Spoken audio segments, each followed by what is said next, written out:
mabuo yan. Ang COMELEC by the time, busy na sa 2016 election. Kaya paano ma-implement ng Commission on Elections yan? Ano ang gagamitin mga equipment? Because or manual? Is it a manual plebiscite or a PICOS operated plebiscite? Sa ngayon na, kung anong question na ginagawa sa PICOS, hindi natin masabi. So, budgetary constraints, nariyan din. Ang COMELEC, hindi na makapag-conduct ng recall election sa Puerto Princesa. Ang Puerto Princesa recall election will only need about 20 million pesos.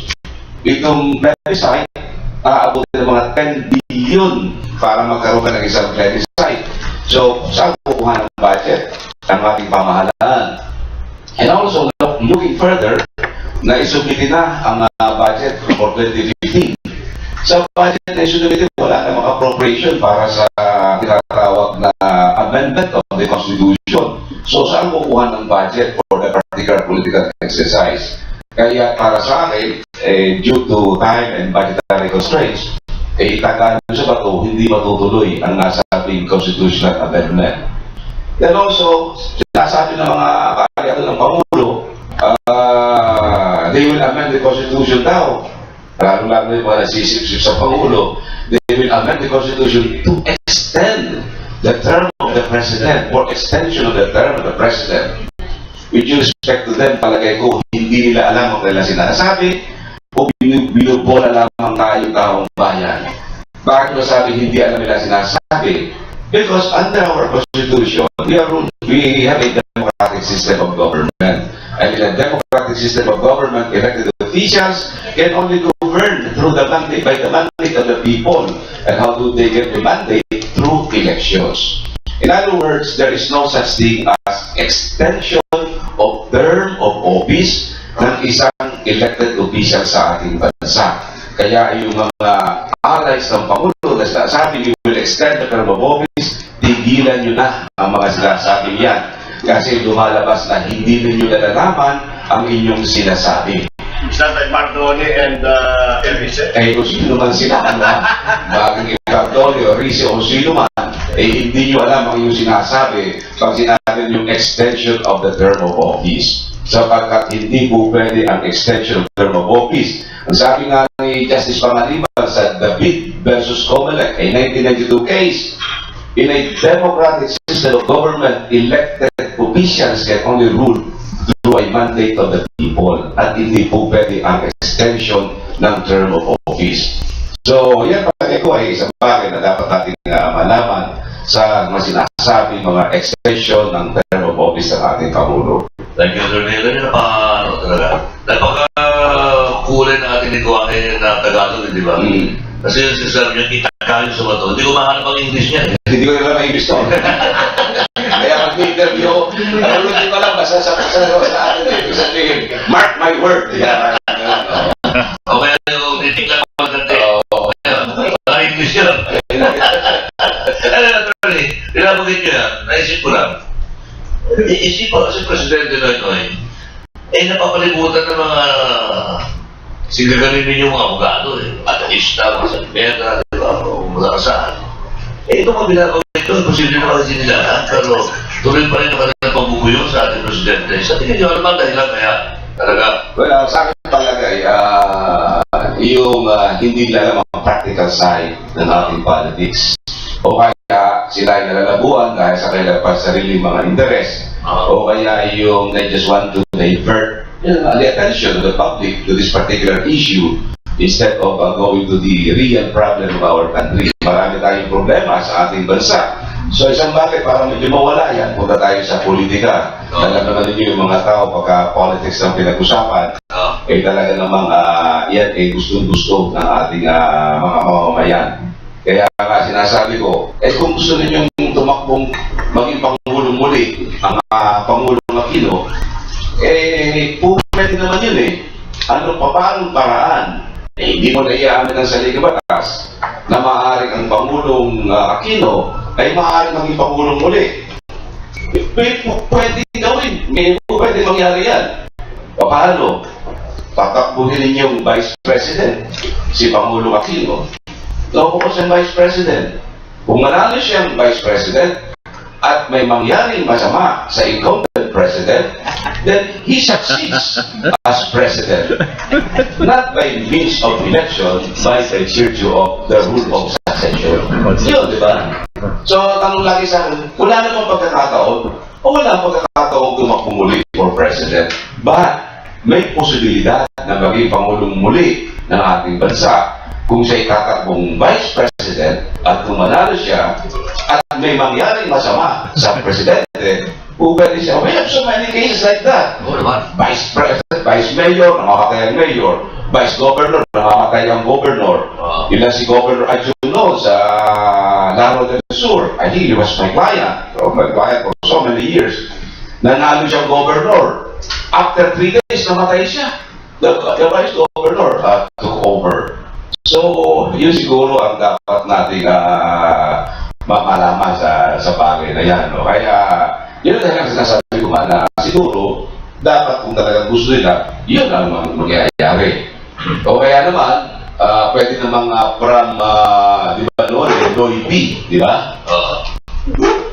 Kung noon ay Noy B, itong 26 pwede namang Binoy. Di ba? Binoy for president and Noy for vice president.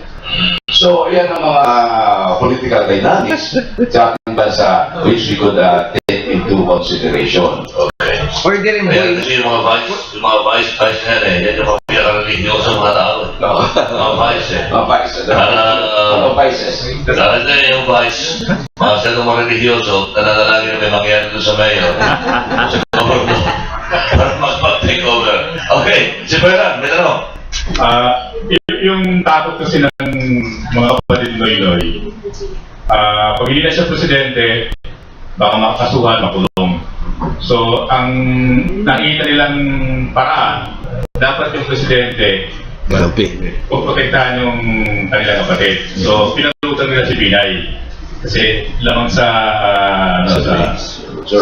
survey. Ngayon, marami na kapaligid Pinoy na takot din na mawala sila sa poder eh. Dahil nagiginabang.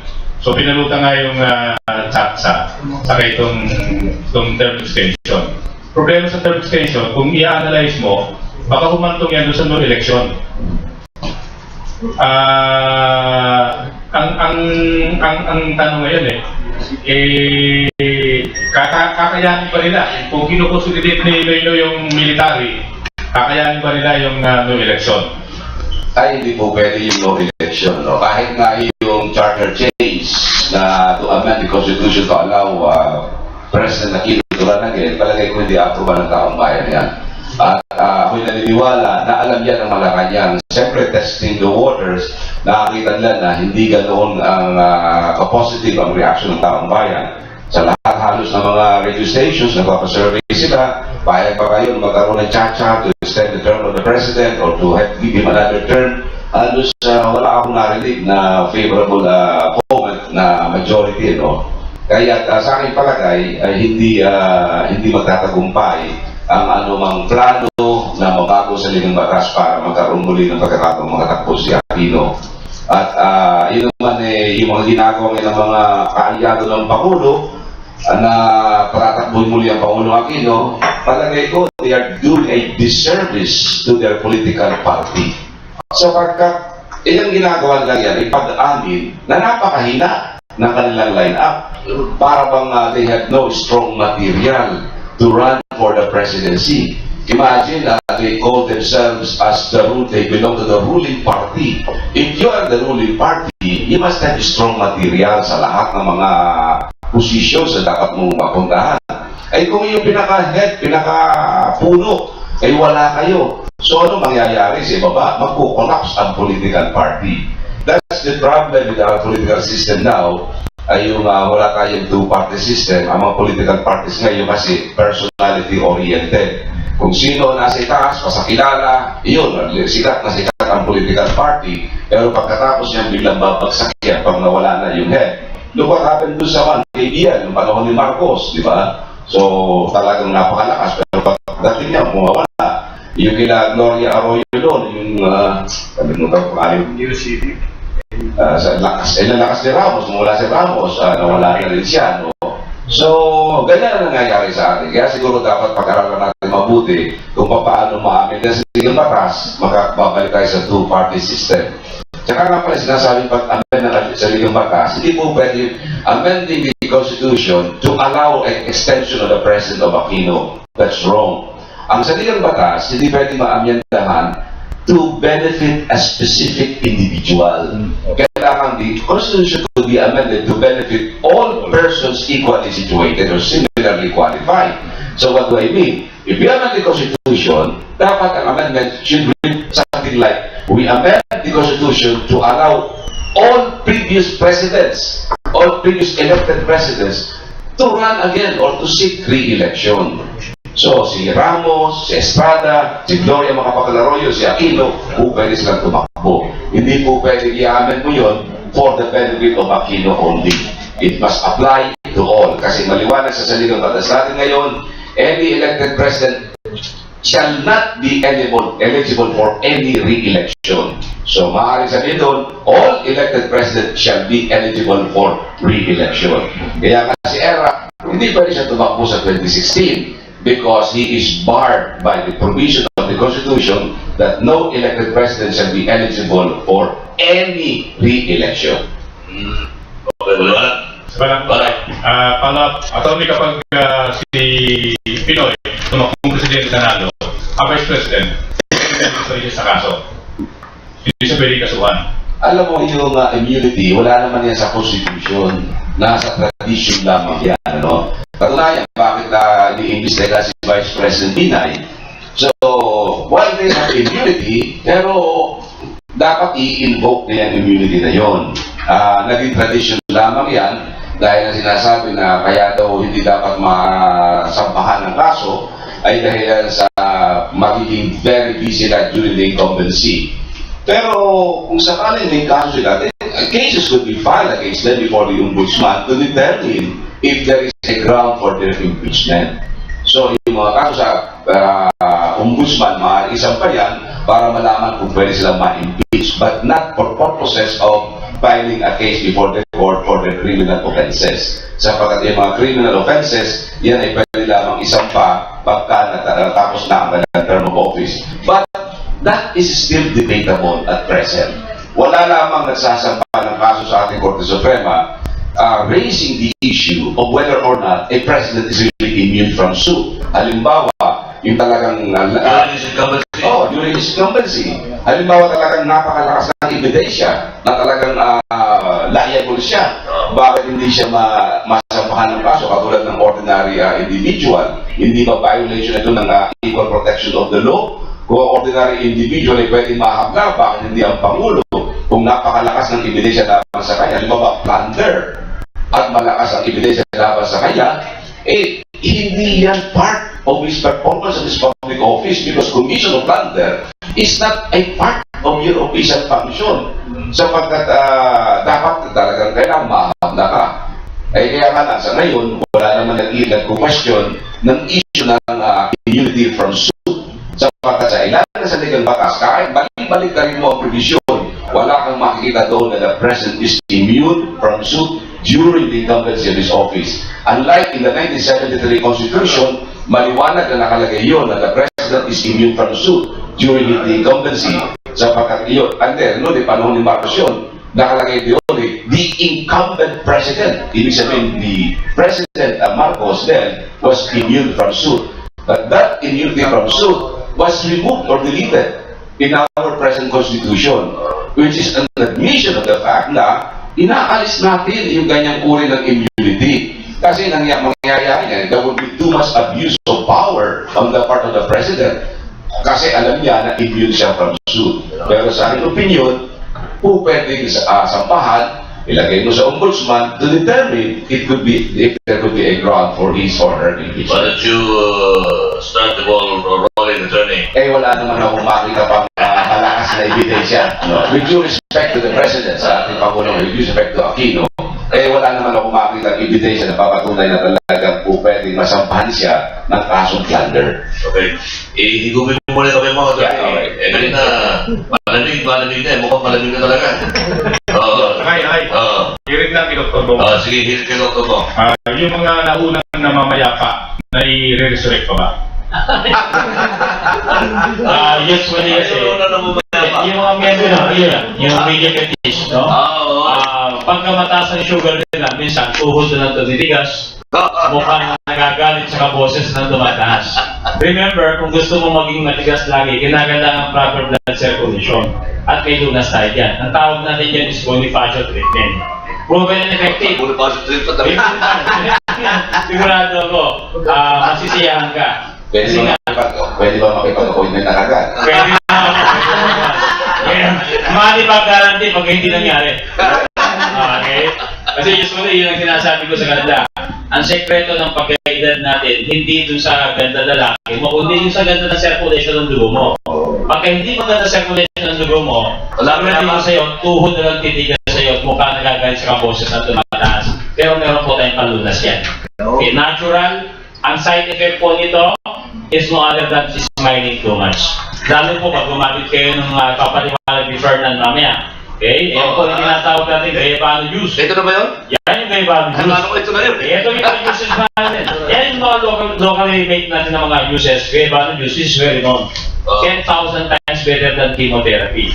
Okay? May mga study yan. Oh, with this kind of product na meron, papaliwanag ni Sir Fernand mamaya sa atin yan. Ano ba ang itutulong nito sa kalusugan natin? Kaya natin to worry. Lalo po kapag kasama nyo kami, ito po yung grupong Tigasin. Okay, ang problema po namin ngayon, recommend ko ng product na pampalanto. Meron po tayo. Sir Fernand, meron pa tayo tulas yan. Yes, sir. Hindi, kaya sorry naman. Kasi may... Kasi wala akong problema. Wala akong problema. Mamaya. Off the record. Off the record. At yun nga, just in case na magkaroon ng tsa-tsa, what do you think is suited for the Filipino? Kasi ang dami na natin ginawang constitution, magmula 1935 na, alam niyo naman sa Constitutional Convention, si Juan Luna, ng 1935 Malolos Convention, inaakot lahat ng mga kakampi lang. Ganito yung sitwasyon natin eh. Sa dami ng constitution, 1943 constitution ng panahon ng Hapon, ano ba talaga ang suited? Is it parliamentary? Then unicameral o ano ba ang palagay nyo? Para sa akin, hindi tayo dapat lumumopya. Since time immemorial, pwede tayo ng kopya ng mga form of government. Yung Malaysian form, anong form of government, panahon ni Marcos, semi-parliamentary, ganyan. Panahon ni Quezon hanggang ngayon, American Constitution. Siguro panahon na para gumawa tayo ng Philippine style ng ating saligang batas. Ano yung sinasabi ko sa Philippine style? You will have the President, the Vice President, and the local government officials performing also legislative functions. Ibig sabihin, yung governors at saka mayors ng highly urbanized cities, they will form into a constituent assembly na kung saan sila mismo ang gagawa ng batas. Sapagkat these are the people who know the problems, the laws needed in their areas. Bakit kailangan isang gobernador o isang mayor na magpunta pa sa senador o sa congressman para malaman lamang kung para baguhin lamang ang pangalan ng kailang kalye o baguhin lamang ang pangalan ng kailang mga hospital? Bakit kailangan ng ganyan? So, sa akin palagay, dapat yan ang ating form of government. We have the President, we have the Vice President, and the local elected officials performing legislative functions also. And what does it mean? It means that we have to abolish Congress. Wala na tayong senador, wala na tayong mga kongresista. Sapagkat yan ay napakalaking gastos at katipira sa ating bansa ngayon kung yan mawawala. In the 2013 Congress, ilang batas ba ang ginawa ng ating mga senador at mga kongresista? Iisang batas. At anong batas na yan? Walang kakwenta-kwentang batas. One-page law, postponement of the Calataan Barangay election. And how much did we spend? Magkano naging budget yan kasama ang PIDA? 35 billion pesos. Imagine, 35 billion pesos, one-page law, yan nagawa ng ating mga mambabatas. Pagkadami-dami mga Senate investigation in aid of legislation, can you recall any law na o resolution sponsored by our congressmen and senators coming out of these investigations in aid of legislation? Ano mga batas ang kanilang mga nagawa? Wala akong matandaan batas na nagawa nila dito sa mga investigation in aid of legislation. Para sa akin, katulad ng ginagawa natin kanina, yung ginagawa nila Coco Pimentel, ginagawa ng Senate Blue Ribbon Committee, dapat tanggalin na yan. We should abolish all this kind of investigations in aid of legislation. Ang dapat kung talaga gusto nilang babagong batas o may mga loopholes silang gusto malaman, mag-attend sila ng court hearings.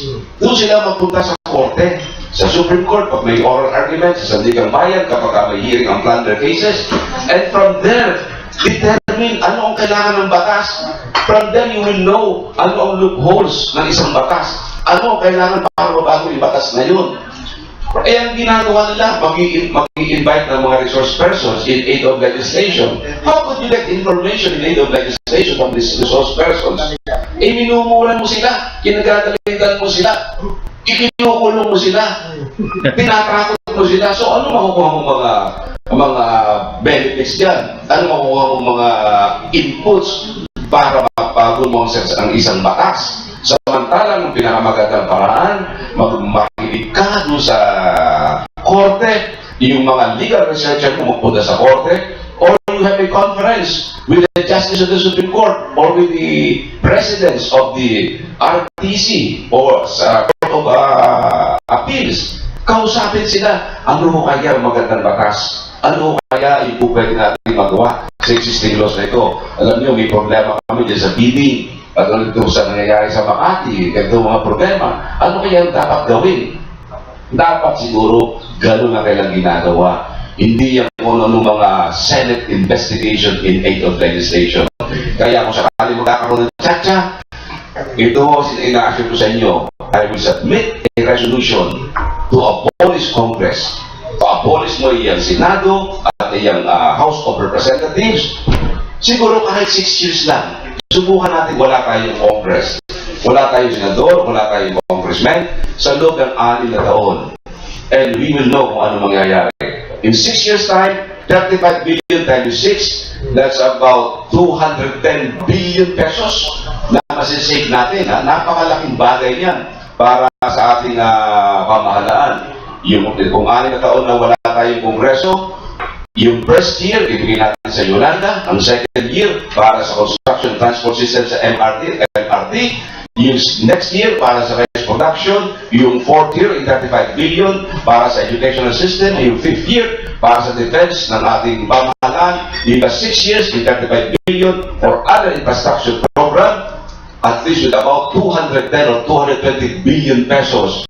Naka-intact yan, naka-focus on projects. Napakaganda na mangyayari in 6 years time. Wala pang mga batikusan sa ating Kongreso. Palagay ko, yung 6 years na yun, malaking development para sa ating pamahalaan.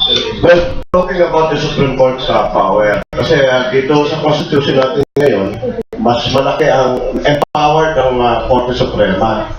Now, there seems to be a call na, or a notion na lumalabas, there is a tyranny of the court. Dahil sa flip-flopping decisions, fascinating decisions, from time to time, nagkakaroon ng bagong jurisprudence. Just like the case of impeachment or appointment of former impeached Chief Justice Corona, yung midnight appointment niya. Second, yung 16 cities cases na kung saan dito nagpapagubago ang decision ng Korte Suprema pagpala mo siya for reconsideration. Third, yung Palaya case. Yung Palaya case wherein dahil lang doon sa written note ni dating Solicitor Mendoza ay nagkaroon ng bagong puso ang Korte Suprema na hindi na tinanggap yung prinsipyong ibinaba nila doon sa decision na law should be in favor of labor. Dahil nahabol ho ng mga stewardess at the time. Another case, maraming case, in short, pwede magbago. Nagbabago siya, yung halimbawa, yung Manila Hotel case, yung Mining Act case, marami ho siyang binago na itinibigay direksyon sa sistema ng takbo ng ating pamahalaan. Pero yung provision ng saligang batas, hindi mo dapat baguhin eh. Siguro dapat baguhin mo yung manner of appointment. Tsaka yung hindi masyado politically motivated na appointment. Tsaka tinitingnan siguro yung qualification. Pangalawa, yung sinasabi na pagbago-bago sila, katulad ng mga sa local government, mga cities, ano? At saka yung sa Palaya, alam mo minsan nagbabago sila kasi inaako sila ng pagpapalit ng mga justices. And when there are changes in the justices, while the motion for consideration is pending, pagpasok ng bagong justice, iba ang kanyang pananaw. Kaya nababago ay yung bakuhan. Not necessarily na talagang nag-flip-flop ang ating Korte Suprema, kundi dahilan sa nagbabago yung composition. Tsaka hindi mo pwedeng sisihin yung structure sapagkat ito yung mga personal decision, personal opinion ng ating mga justices. So sa akin, walang problema yung ating saligang batas. Maaaring ang problema yung mga taong na-appoint sa Korte Suprema kung bakit nagkaroon ng mga pagbabago. Break muna tayo. Meron na tayong commercial announcement. Si Dr. Kong Ramirez dito sa BNS for birthday. Tama? Sa Circle. Kaya po kaya ibigado mga kapatid natin sa media, you can join us. Ano ba mangyayari sa BNS? Alam nyo, bahagi ito na kanilang social responsibility rin eh. Dahil sa patuloy na maraming mga nagtatangkilik sa kanilang kumpanya, mga services, kaya nagpa-payback din sila. No? Yes. Sa ating mga kababayan na walang gaano kakayahan na maghanap ng lunas sa kanilang mga karamdaman. So, si Boka, ano ba mga nyo? Yes, sa darating po na Friday, yan, August 22 po yan, no? Wala alas 4 ng madaling araw hanggang alas 11 ng gabi, ay handa po yung team medical sa team holistic na magkaroon po tayo ng free front alignment o free front therapy. Sino dapat subject dito? Yung mga hirap lumulog. Na-chok-chok pag kumakain. Laging pawos. Pagkatapos, nasasamit. At higit sa lahat, yung hirap huminga. So ito po yung 10 seconds ko lang po ginagawa yung front therapy. 10 seconds lang po. Kaya kahit dumating man na 5,000, or 7,000 na tao, kaya yung tapusin nyo in 8 hours. 8 hours po. Dito sa rito, ano lang tayo na lagi nasasabi. Pag nababagit ka lang natin yung iligiron. Nalinis ka. Naalala ko nung marami kang pinagkakautahan. Yun. Okay, yung practice bakit na meron pang tawag doon? scientific study. Hindi diretsong lalamunan, no kasi sinasabi mo. Usually kasi yung iba, lalo pag mataas ang una nila, natutupi yung yung mismo liit natin. Kaya minsan twisted siya ng ganon. Kaya pag lumunod tayo ng tubig, hindi maganda yung yung pasok niya. Okay? So, lalo yung mga malakas sumilik, yung meron po tayong solution. Tinuturo po natin yun. Kaya, umisa pa. Sasabihin. Nasasamit. Kung may naliligaw na buhok doon. Yes.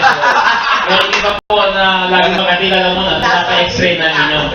Baka may naipon po buhok, kaya pinapainom namin ng ruby blade. May naalala ko Kaya yung practice po natin sa Eastern Medicine is under Republic Act 8423, known as TAMA. Traditional Alternative Medicine Act, na kung saan ito po ay napaka-effective, cost-effective, at acceptable siya ng community. It's very safe. Yung tama na naman kamali ako ito si Senator Juan Claudia. Yes, totoo yan. Senator Juan Claudia, pinakapahusay natin yung secretary natin siguro. Dr. Varios sa program niya yan. Yeah. Okay, ito sa medical mission natin, ang good news nun, yung mga pasyente natin bumalik, meron na nag-donate na 2 lechon baka at 10 na lechon baboy.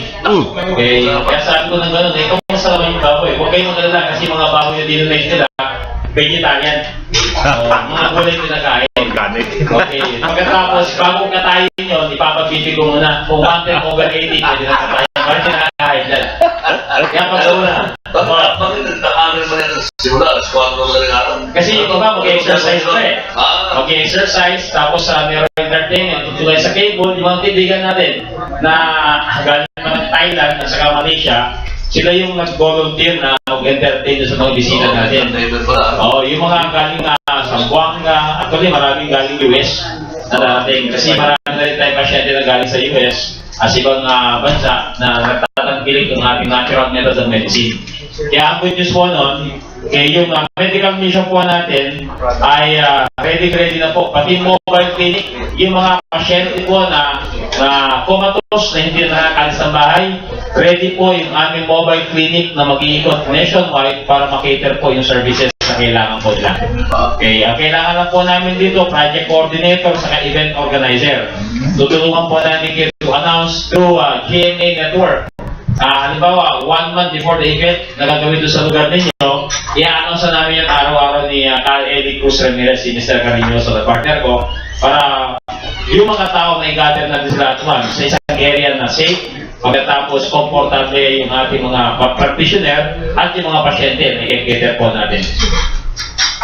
So, ano pinaka-common na event na nilalapit sa inyo? Na natutugunan nyo naman? Actually, halos lahat, amigo eh. Nung nangyari kasi, kahit yung mga blue babies, yung may mga butas ng puso nila, subject for operation, we have documentation with that. Okay? From galing sila ng Heart Center, St. Luke's, we have all the documents na kung saan, in-enter namin blue babies now, hinaharap ang lahat. For 4 na taon. Swerte yan. Dagdagan pa rin isa. Okay. So, ang masarap po niyan, hindi lang po yung mga kaedad natin, yung kinikater natin, yung mga simpleng diabetes, yung simpleng arthritis na yan. Actually po, yung diabetes yan, hindi po yan sakit. It's only a disorder. Anong kailangan gawin dyan? Hindi po yan nakakamatay. Ang nakakamatay po yan yung complication. Kinakailangan palakasin at bigyan ng tamang sustansya yung pancreas. Kasi yung pancreas, hindi siya nakakapag-provide ng insulin, kaya hindi nasusunod yung sugar o yung glucose sa katawan natin. So, ginagawa po namin yan, we activate the pancreas through providing good nutrition and even yung tinatawag natin acupuncture. Okay, may mga acupuncture tayong ginagawa for the meridian points para ma-revive yung ating pancreas, para hindi maapektuhan yung ating kidney. Okay, actually po, nag-prepare po kami dito ng wellness gift voucher para po sa mga miyembro ng Crime Media Association at syempre kay Atty. Macalindan, yung ating favorite na lawyer ng bayan. Okay. Bakit ikaw lang umiinom yan? Hindi mo binibigyan ng attorney? Ano ba yan? Hindi, hinihintay ko kasi maghingi kayo kasi mahirap na bigay ng bigay pagkatanggihan ninyo. Okay na po, para sa atin lahat. Ito po, courtesy po ito ni Sir Fernan. Ipaliwanag po ni Sir Fernan sa inyo, babalik po ako mamaya. Sir Fernan, papaliwanag sa inyo kung ano po itong Goji sa kay Jule na pwede po natin tikman. Kasi sila kayo nakainom ito kagabi. Wala pang tulog yan hanggang ngayon. Alright, magandang umaga ulit sa inyo lahat. So, sa mabilis lang po na pagpapaliwanag, dahil ayaw pong buhanin ng ating programa, yung ating oras. So, gusto ko lang sabihin sa inyong lahat, ang situation po kasi natin ngayon, yung pagkain at saka sa health po natin, yung uso yung fast food, mga po ba, instant food, processed food, fertilizer, pesticides, polluted environment, sedentary lifestyle, lagi na tayo nakaupo, no? Stress, yan po yung mga cause kung bakit po tayo nagkakasakit. Okay? So, ngayon po, dumating po sa atin ang Himalayan Goji Juice sa Pilipinas. Matagal po itong naitago. Himalayan Secret, kung tawagin po.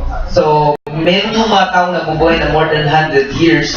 Sila po yung tinatawag na mga Hunsaput tribe, the longest living people on earth.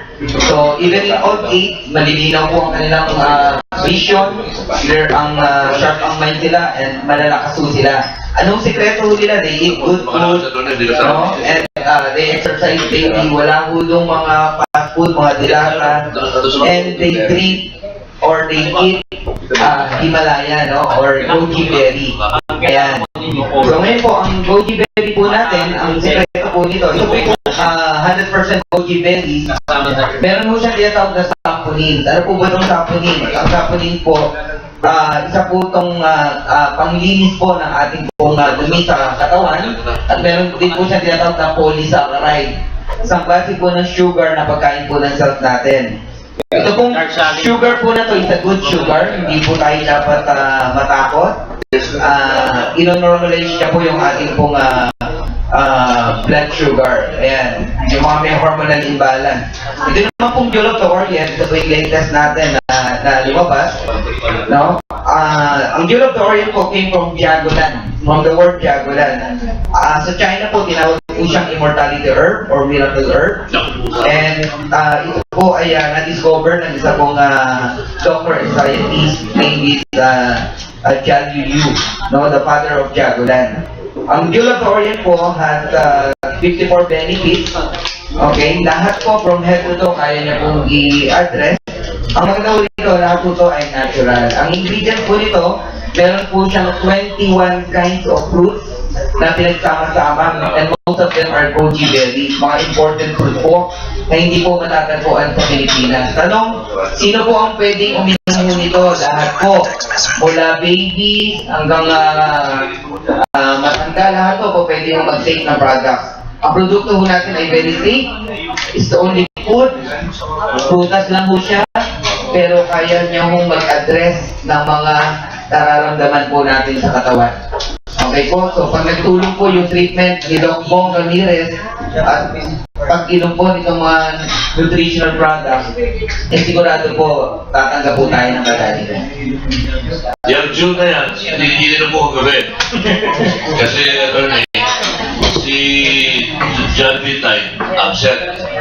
Nawagan ako ni Eddie Aligora, mga banda alas bago ko mag-video sa TV. Sabi sa akin, parang mag-broadcast ka na.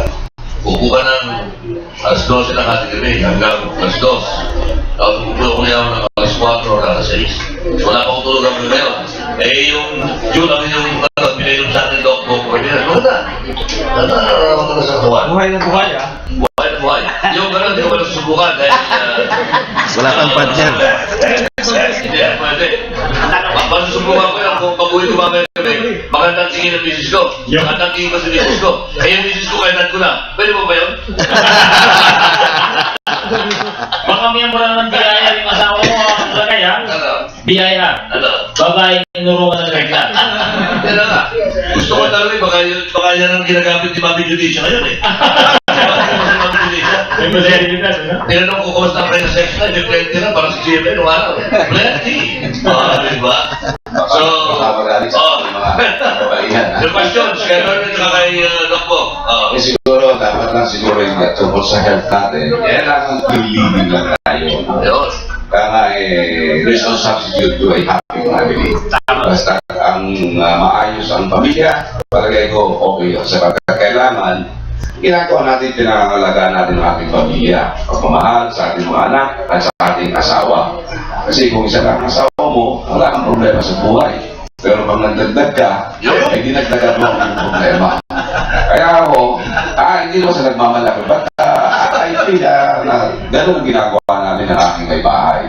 That we have to see to it, that we have a happy family, we talk to our children, and we make it a point to make our children members ng ating simbahan. Kami ng mga lectors and commentators sa aming parish, lahat yan. So, palagay ko kapag maligaya ang pamilya, halos maganda ang takbo ng ating mga dugo. Amen. I am now 67 years old. Wow. 67 ako, senior citizen. Kaya nasasabi ko lagi yun. In all my talks, I always include in my talks yung importance ng happy family and a good family relationship. Right. Si attorney kasi, yung madaling araw nag-jogging pa ito. Yes. Kaya kami na mga pamadaling araw ng mga broadcasters, naating ko si attorney either before or kasalukuyan tumatakbo or pagkatapos sa siya. Yung exercise na gano'n is a very good way also of having bonding with your wife. Kasama Yung asawa mo, naglalakad kayo, brisk walking o tumatakbo.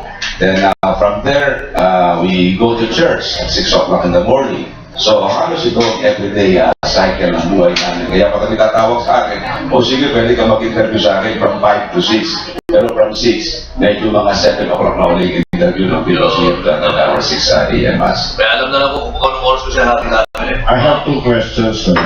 One regarding dito sa Bangsamoro. There is a need for amendment of the Constitution. Kasi iba ho yung terminologies na ginamit. Ang sinabi ng ang sinabi po doon kasi doon sa agreement, ministers yung magiging title ng mga itong mga malalagay, malulot. So there is a need for the amendment. Second, ano ang take ninyo doon sa binubuo ni Senator Pimentel na federalism? Lead ka. Pwede ba yung kumbaga modified federalism na parang sinasabi niyo kanina na if we have to amend the Constitution, wala na yung legislative body, either the Senate or Congress. Una-una sa Bangsamoro, palagay ko medyo may kahirapan yan dahil sa maraming mga provisions which appear to be inconsistent or in contradiction with the provisions of our Constitution. Nagkakaroon ng collision sa ilang provision ng ating sa legal batas. Diba, wala na yung mga functions ng audit, yung functions ng mga police, at yung parang maghihiwalay nila sa ating pamahalaan ng mga departamento. So siguro itong mga bagay nito dahil kung bakit hindi nagkakaroon ng maliwanag na ugnayan ng pamahalaan natin at yung mga nasusulong ng Bangsamoro Law. Pangalawa, ang purpose ng Bangsamoro, tulad ng establishment ng ARM, ito ay para magkaroon ng peace agreement at magkaroon ng katahimikan dyan sa Southern Mindanao. So ay talaga kahit anong batas ang gawin dyan, o halos hindi magtatagumpay madami ng batas ang ginawa ng ating pamahalaan. Ang dapat siguro gawin, the government should show a sincere effort to gain peace and security sa Mindanao. Kung ako isang senador, ang unang-unang gagawin ko, to propose na yung Malacanang dali natin sa Mindanao. Doon ilagay mo sa Mindanao to show, to give investors confidence. So pagkatunarian sa Mindanao ang Malacanang, ay palagay ko na malaking kahihiyan sa isang pangulo ng bansa na magulo doon sa kanyang area. Na mga naglipa na ang mga baril na wala siyang magawa. But to show a sincere concern on the part of the President or the part of the government, palagay ko dalhin mo yung seat of the government sa nasa ating area. Bakit sa mga Metro Manila na-develop mo na ito, okay na ito. Dalhin natin doon tayo magsama-sama. Kahit Kongreso, doon natin gawin. Doon tayo maglagay. So, makikita natin, sapagkat ang problema niya talaga, yung wala ka, hindi lang maramdaman ang concern ng pamahalaan. Katulad na lamang sa education ng mga children sa mga kapatid nating Muslim. Napapabayaan yan. So, ano nangyayari? Yung mga anak ng mga kapatid nating Muslim, hindi sila nakakapag-aral na mabuti. Wala sila nakita kundi baril na kailang mga tatay. So, paglaki nila, ganun din, baril din. Puot, galit sa pamahalaan na nangyayari. Why? Kasi hindi sila nagkakaroon ng pagkakataon makapag-aral. Nakita niyo yung mga kapatid natin Muslim na kapag-aral, ang gagaling na abogado, natap sa bar examinations, magaling mga doktor, talaga magaling ng mga leaders. Bakit yung iba nila bibigyan ng pagkakataon sapagkat yung mga pagkakataon na ayaw nila pumasenso ang kanilang lugar. Ang iba mga leaders gusto nila, sila lamang lagi ang namumuno. Pero kung magagawa ng ating pamahalaan ng bagay na yan, palagay ko, napakaganda at may pakikita ng ating pamahalaan na talagang sincero ang kanilang determination to gain peace and security within those areas. Kahit yung federalism, sinasabi natin, hindi mangyayari yan kung walang sincere concern sa ating pamahalaan, mga leaders. Puro mga lip service lamang ginagawa ng ating mga mambabatas. Ang tagal-tagal na dapat natin ginagawa yung mga pagbabago na sa ligang batas. Ang tagal na natin may problema sa from government. Pero pagpapasok dyan, wala nangyayari, puro investigation. Ako nga sinasabi ko, if I were the Senate, ang unang-una kong gagawin, kailangan ng isang senador, kung ano lang ang sweldo mo, yun ang tatanggapin mo. A senator or congressman should not receive any extra allowance by attending a hearing, by being the chairman of a committee. Because these are part and parcel of their jobs. Tanggalin mo ang hearing, wala na silang trabaho. Di ba? Tanggalin mo yung chairmanship of being member of the committee, wala na silang trabaho. Kasama sa trabaho nila, and yet, they receive a lot of allowances, millions of allowances. You become a member of the Senate Electoral Tribunal, 100,000 pesos a month. You become a member of the House Electoral Tribunal, you receive 100,000 pesos a month. You become a member of the CA, you receive so much, thousands of mga membership mo dyan, mga fees. Wala pa dyan yung mga confidential employees na isasawa mo sa iyong mga tanggapan. So, nasa na sincerity ng ating mga namumuno ng pamahalaan.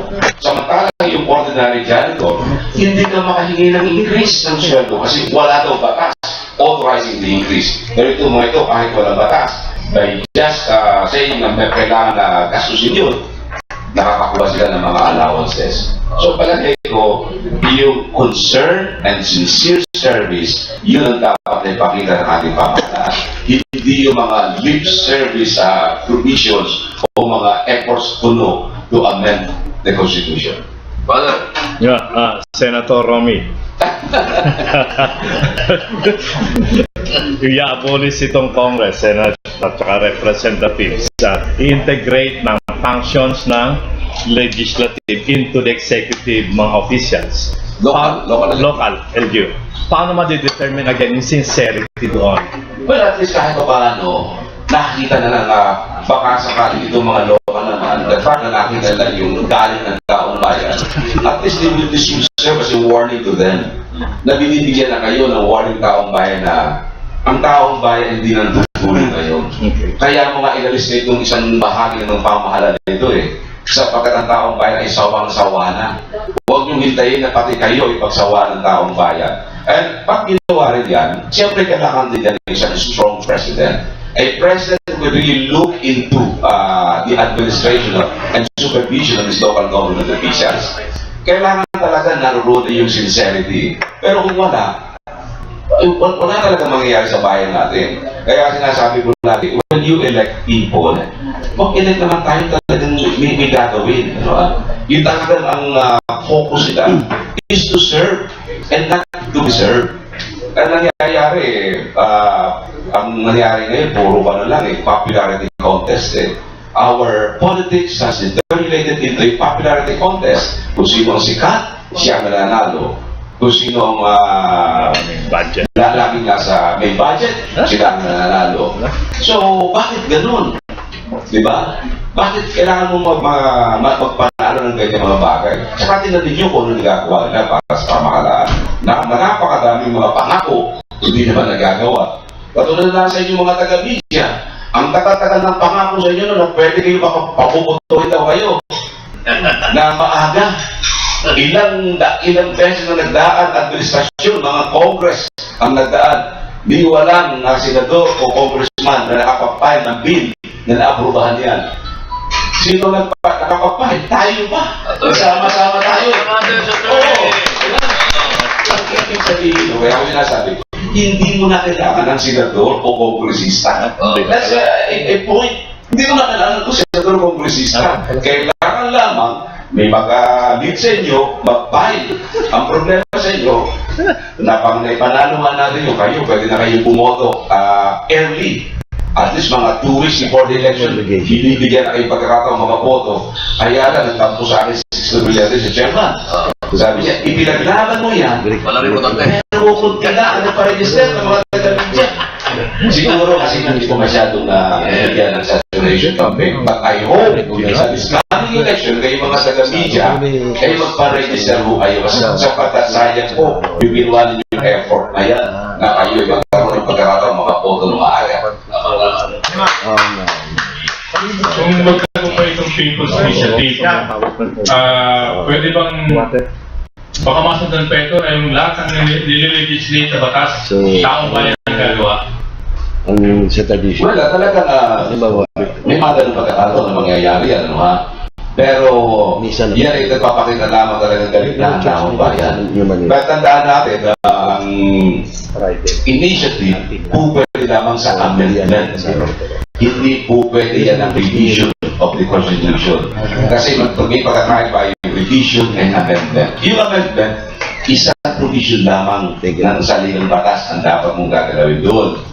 Pero pag sinabi mo ng revision, the total amendment, katulad ng magbabago ng form of government, that is revision. Hindi mo pwedeng gamitin ng initiative.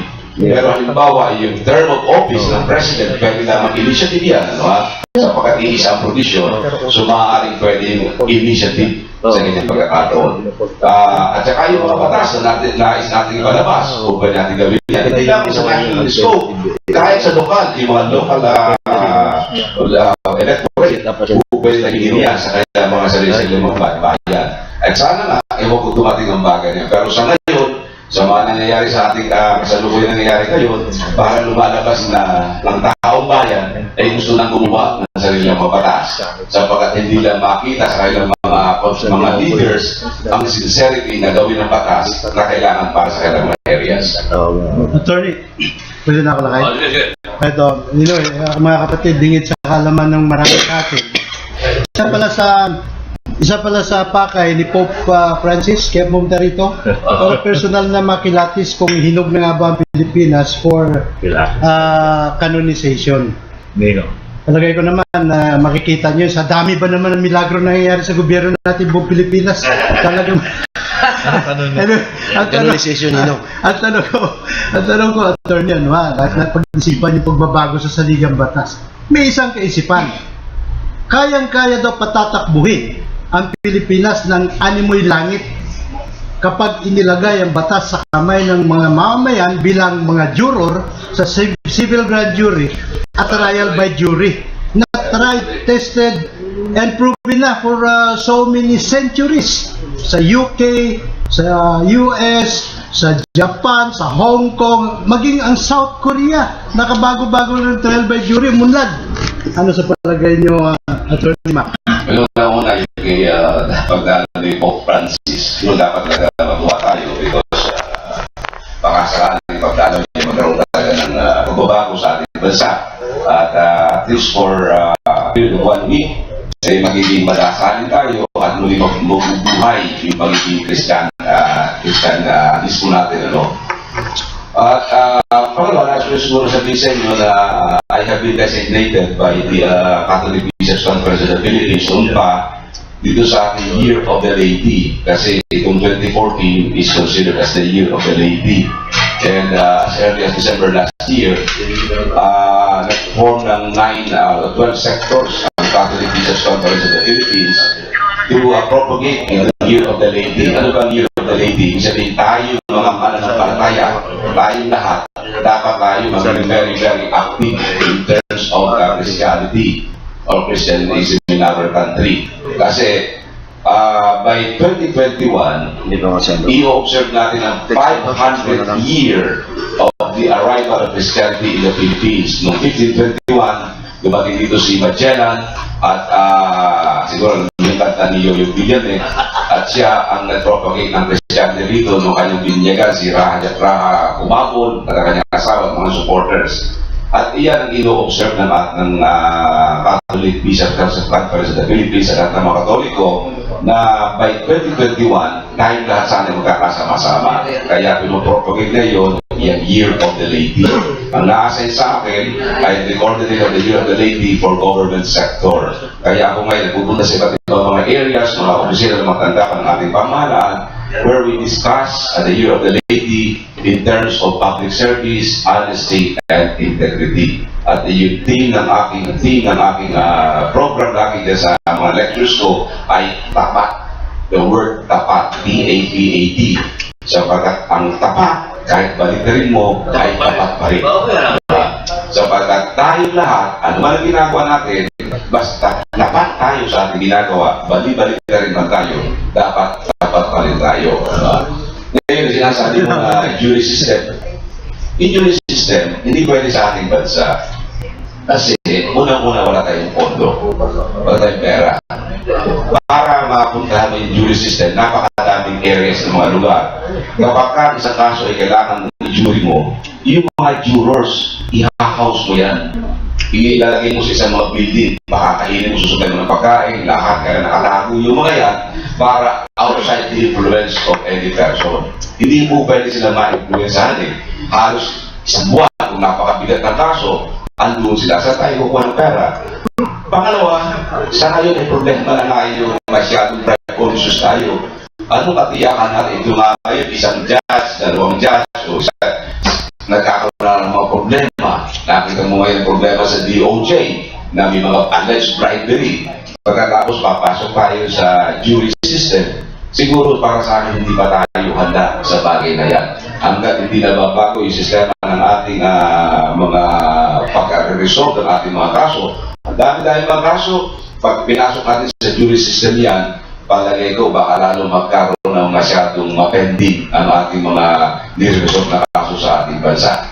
Do you think, Attorney, ang jury system, is, in particular the civil grand jury, is very effective in curbing corruption? Ang problema nga, kung baka magkaroon ng corruption din sa jury system, yun ang ating magiging problema. Dahil sa sino ang mag-decide sila na hindi mga abogado, hindi mga nakapag-aaral ang iba. So, baka lalo mahirapan tayo. Palagay ko, dapat munang pag-aralan mabuti yan at tingnan natin ang sentimento ng taong bayan kung paano yan makakalaganap. Lalo-lalo yung mga areas na mga halos hindi narating ng mga elektrisidad, halos hindi sila exposed sa mga nangyayari sa ating kapaligiran. Kapag ginawa mo sa jury system yan, baka paano kumalapitan lamang sila. Magkaroon na naman ng sinasabi mga lagayan or right conscious people. O, dirahin na riding in tandem. Kaya siguro, okay sana yun, no, ha? Kaya lamang, ang problema nga, wala tayong, hindi pa panahon, at wala tayong budget para siya. Ang gano'n ka bayan, Attorney? Siguro, baka wala na tayo dito, baka hindi pa na. Bata pa tayo. Bata pa naman tayo. Pero we look forward, ano? Basta mapag-aral mabuti yan. Meron isang pag-aaral, Attorney Mac, na at least, no, 70 ka agad, 70%, sa 70% ang agad na makakarb doon sa mga kurakot.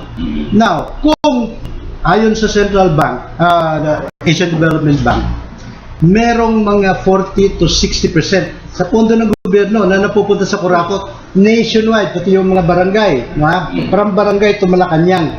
Ngayon, 70% of that kurakot na palagay na 50% lang, kung 2.6 trillion ang budget natin, 1.3 trillion ang 50%.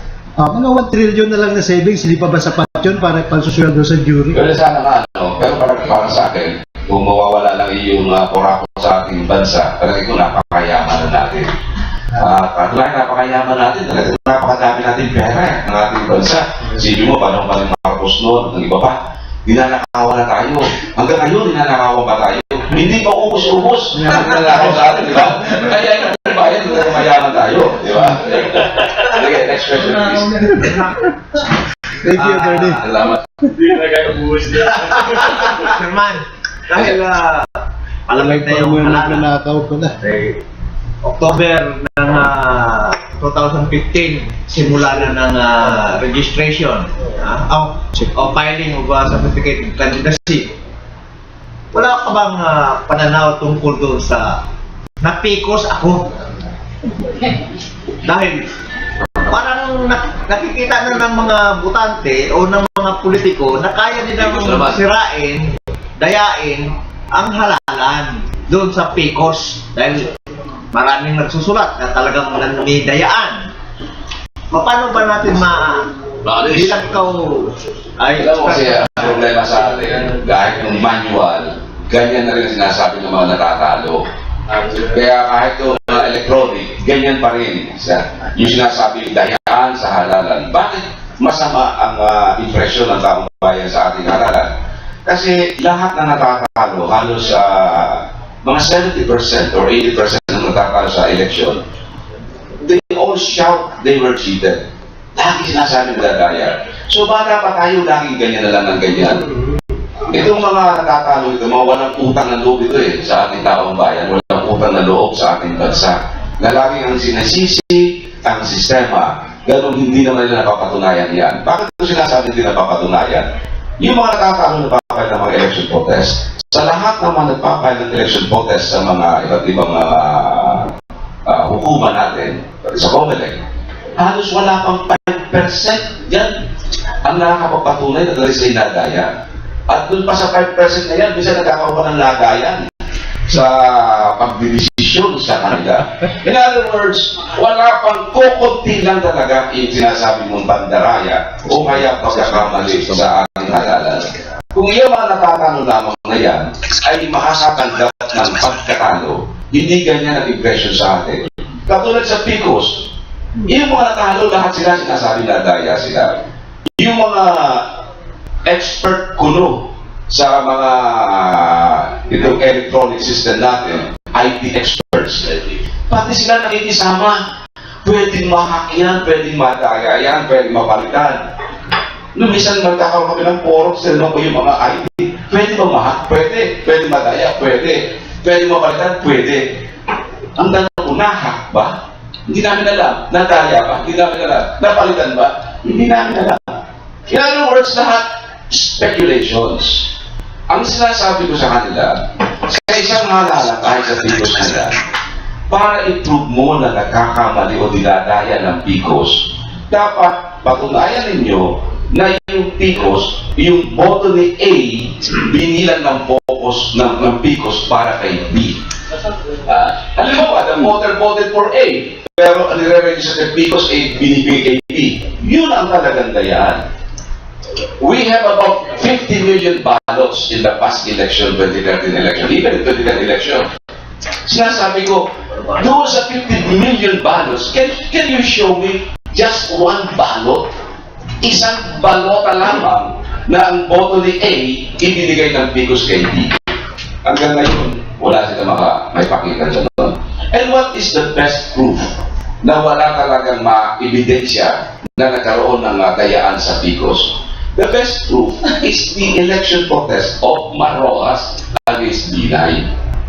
Noong 2010 PICOS tayo, kung talagang may mga dayaan dyan, bakit hindi gumagalaw yung protesta ni Rojas?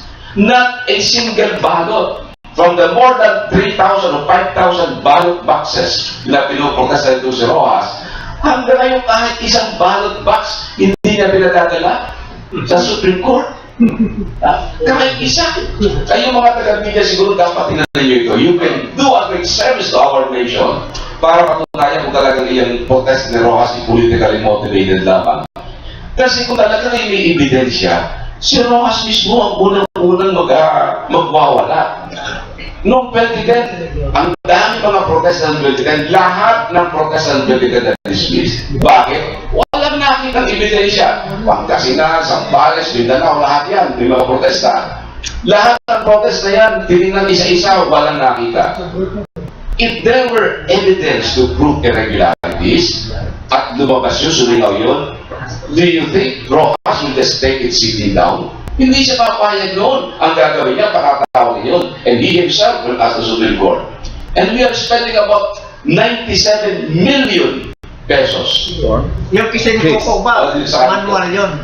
Yung Kisin-Coco, manual yun. Kisin-Coco. Manual yun. Manual yun, wala yun. Hindi problema. Ito automated na ito. Ito kay Marroas. So, kung sana'y mawawala yun, dapat malaking malimenos natin, hindi tayo magpapayag na sa Korte Suprema, napakalaking nalaga. The Supreme Court Justices, they receive 100,000 a month. Bawat isa sa kanila. Ilan sila? 15, 100,000 a month. 1.5. Doing nothing. Yung kay... Wala silang ginagawa. Ano siya? Nag-appoint pa sila ng outsider para mag-share na pag-receive ng mga ebidensya. Wala. Sorry ma, yung kay Atienza, kay Kilin. Wala rin. Ako mabugado ng Atienza, wala rin. Ako nakita ang ebidensya. O kaya nga dinismiss nyo, kaya nga withdraw namin ang protesta doon eh. Because we were not able to prove any massive irregularities. May sinasabi nila, bakit meron hindi nabilang? Kasi, importante, hindi niya pinilapan yung oval. Halos 1/4 lamang nalagay niya o nilagay ng check. So, hindi binilang yun. Pag hindi binilang, it's not because PICOS cheated. It was a man-made error. Pero hindi naman ganoon kalaki ang halos na ang pagkakamali ng PICOS. Kaya yung PICOS, kung pwede kang mag-file ng protest, kung ang diferensya mo 1, 2, hanggang 5, maaaring doon sa mga errors doon sa paggawa ng tao, maaaring yung doon. Pero kung lamang sa iyo, 100, 500, impossible na makaka-recover ka dyan sa PICOS machine. Pangalawa, paano dayaan dyan? Ang dayaan dyan kung control mo ang area. But ang dayaan yan, nangyayari rin sa manual. Halimbawa, yung mayor, kontrolado yung sa presinto, hindi niya papupunta yung mga botante, sila mismo magpipirat ng balota. So, yung ba kasalanan ng PCOS, hindi kasalanan ng PCOS. Man-made irregularity yun na nangyayari kahit manual election. Ilang mga tao hindi marunong tumagal ng kailang pagkatalo. Yan ang galingan ng meron tayong eksperto, na ano siya tinatawag dito sa forum? Hindi, alam mo, I don't claim to be an expert.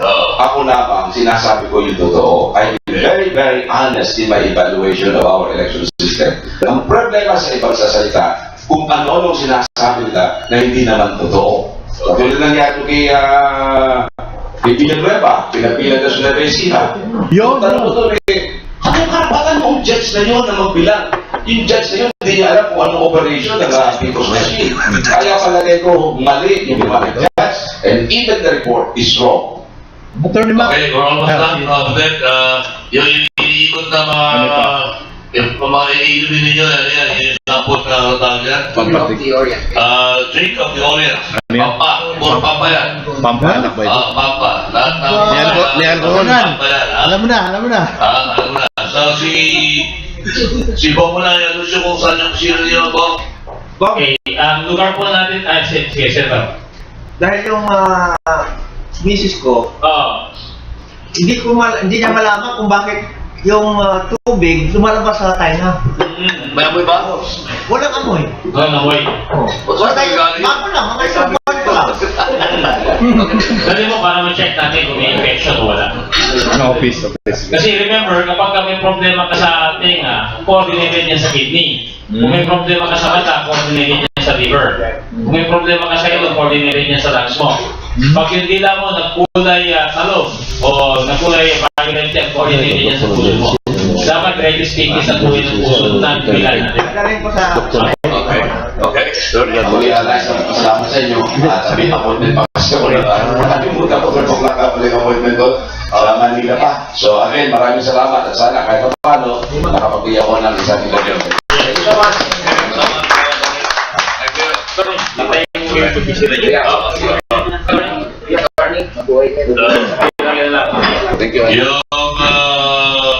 Yung mga additional questions nyo kay Bob, makinig kayo sa radyo sa DCWB. Alam na stress kayo Mr. Carnioso. 81 years old na kumikigig pa. Nasa mga gamot na ginagawa ni Atty. si Doc Bob. Ito na yung juice. Wala bang juice ko na? Thank you. Sarap. Kaya para may pain.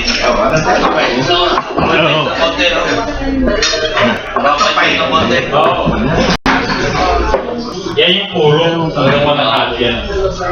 Pagkatapos sa pain, tamis na. Tama. Pagkatapos sa pain, sarap na. May tanong na ako sa kanila. No? Sige, sir. Ang isang sakit na sa traditional medicine, hindi pa rin nagagamot. Yung psoriasis, sakit ni Paulo Bidiones.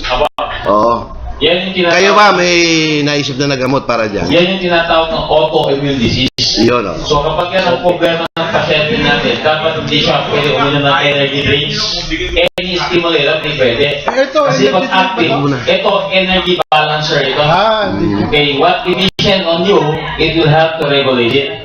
So kaya kapag ikaw meron ganun kasakit, halimbawa, lupus, isa din yan, autoimmune disease yan. O yung tinatawag na rheumatoid arthritis. Autoimmune disease lahat yun. So ang kailangan doon na siya is energy balancer. Energy balancer. Ito Yes, yan, ito yan. ito po is energy balancer. Ito. Yes, it will help to regulate the full function ng katawan mo. Kasi kapag energy booster ang ininom mo, pag active yung immune system mo, yung dinadadali sa'yo. Okay, so yun ang reason. Yung mga Viagra ba, energy booster Yan yung sila? energy booster po yan. Yung Viagra. Oo, yung Viagra. Yung isa, yung local, yung... Alin doon? Robust? Robust Extreme. Yes, natural po yan. Ha? Natural yan. Hindi yan nakakapit. Energy booster din siya, so hindi pwede doon sa mga merong autoimmune disease. Hindi rin pwede. Hindi pwede sa kanila. Bigay mo na sa akin that Yung clinic po natin ay matatagpuan sa 150 Corporate Center. Malapit lang. Panay Avenue, corner EDSA, Orange Building. Dalawa po yun ha. Okay, kapag galing ka dito sa ABS-CBN, okay, along Panay Avenue, going EDSA, kung kaliwa ang napuntahan mo na building, orange din yun, hotel yun. Okay, papalambot ng tuhod yun. Doon sa kanan na orange building, papatibay yung tuhod yun. Saan din yun? Okay, hindi kaya makinig kayo every morning, Monday to Saturday po, from 1 o'clock to 3 o'clock in the morning sa GMA, 594 kilohertz. Thank you. Maraming salamat at thank you, Doc Bago, for joining us ngayong Tawag doon yun. umaga yung mga gusto ng Lambanog yun. voucher, gift voucher para sa birthday niya. Akain niya ng lechon sa Kami citizen. Saan ka? sa KITV. KITV. Ilan taon? Bago yung po. Sige po. Asan yung ibang Restaurant. Sige po. Sa restaurant. Ano ang contact? Anong number mo? Nandiyan may number kami dyan. Nandiyan sa ano na yan. May number yan. Ayun ang contact number ko. Oo, sa 27 po siya. May number dyan. Yan. Ibang celebrate. Kasama ko kami yan. Oo. Pero yung sa akin, ano, dali.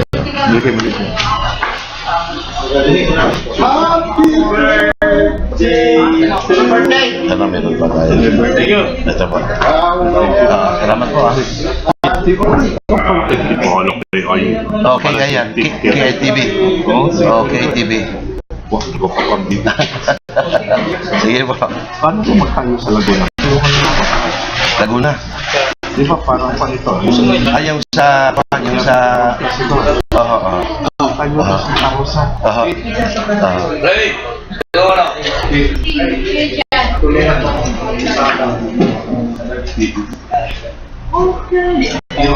So, pwede nga na, May sponsor ka, laser ang sponsor.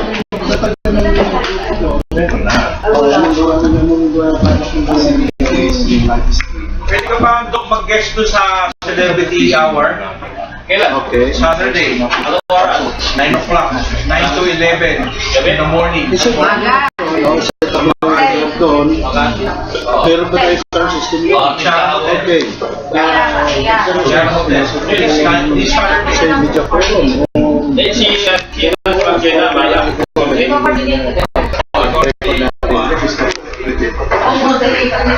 Ako